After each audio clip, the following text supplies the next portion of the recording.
வந்து பார்த்தீங்கன்னா, நம்ம வந்துட்டு கிட்டத்தட்ட 1970, 80 காலகட்டத்தில வந்த படத்தெல்லாம் பார்த்தீங்கன்னா, பிளாக் அண்ட் ஒயிட்ல தான் இருக்கும் படங்கள் எல்லாம்.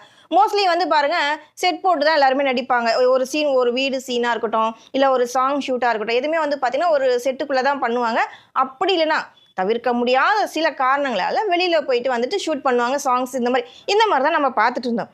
ஆனா, தமிழ் திரையுலக வரலாற்றிலேயே முதல் முறையாக ஒரு கிராமத்துக்கே தன்னுடைய ரசிகர்களை, சினிமா ரசிகர்களை கொண்டு போய் படம் எடுத்தவர் தான் நம்மளுடைய இயக்குனர் பாரதி ராஜா. அதுவும் என்ன படம்னு பார்த்தீங்கன்னா, 1977ல வெளியே வந்த படம் தான் 16 வயது நிலை.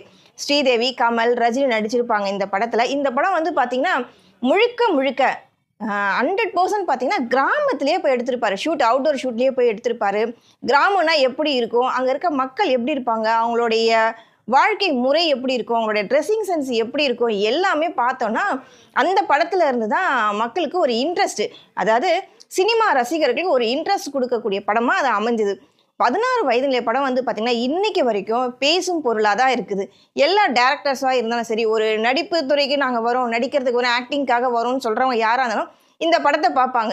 ஏன்னா, ஸ்ரீதேவிய அந்த அளவுக்கு நம்ம டைரக்டர் நடிக்க வச்சிருப்பாரு. ஸ்ரீதேவி வந்து 16 வயசுல ஒரு பொண்ணு, வாலிப பொண்ணு, கிராமத்துல எப்படி இருப்பா? ஒரு பாவாடை தாவணி போட்டா, அவளுடைய அந்த 16 வயசுக்குள்ள அவளுடைய ஃபீலிங்ஸ் எப்படி இருக்கும்? என்ன மாரி தாட் இருக்கும்? அப்படிங்கிற மாரி காமிச்சிருப்பாங்க. இதுல காந்திமதி அம்மா வந்துட்டு அம்மாவா நடிச்சிருப்பாங்க. அப்படியே பயங்கரமா இருக்கும். அவங்க பேசுறதெல்லாம் பார்த்தீங்கன்னா, ஒரு கிராமத்துல எப்படி உட்காருவாங்க, எப்படி பேசுவாங்க, மத்தவங்கள எப்படி உரண்டு இழுப்பாங்க, மத்தவங்களுக்குள்ள எப்படி சண்டை போடுவாங்க, இந்த மாரி எல்லா காட்சிகளையும் பார்த்தீங்களா, அவ்ளோ தெளிவா காமிச்சிருப்பாரு நம்ம டைரக்டர் பாரதி ராஜா. இன்னொரு விஷயம் என்னன்னு பார்த்தீங்கன்னா, சப்பானின்ற கேரக்டர்.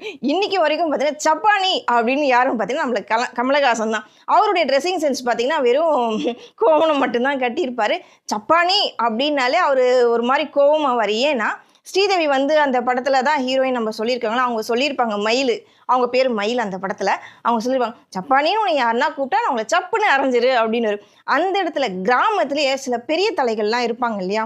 அப்படி பார்க்கும்போது நம்ம சூப்பர் ஸ்டார் ரஜினிகாந்த், அவர் எப்போ பார்த்தாலும் கமல் கிட்ட வந்து உரண்ட இழுத்துக்கிட்டே இருப்பாரு. "சப்பானி டேய் இங்க வாடா, சப்பானி இத செய்டான்னு" சொல்லிட்டு வம்பு இழுத்துக்கிட்டே இருப்பாரு.